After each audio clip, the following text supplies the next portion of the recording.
pala po, yung mag-boyfriend ang meant to be.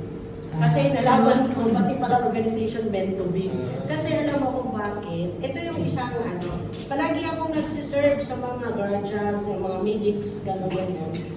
Pero parang alam mo, floating. Kasi hindi siya na-validate or, it's not like validation, but yung parang na-recognize. Ang gusto ko sa isang organization, ang gusto kong maipundar or maambag is parang filter siya.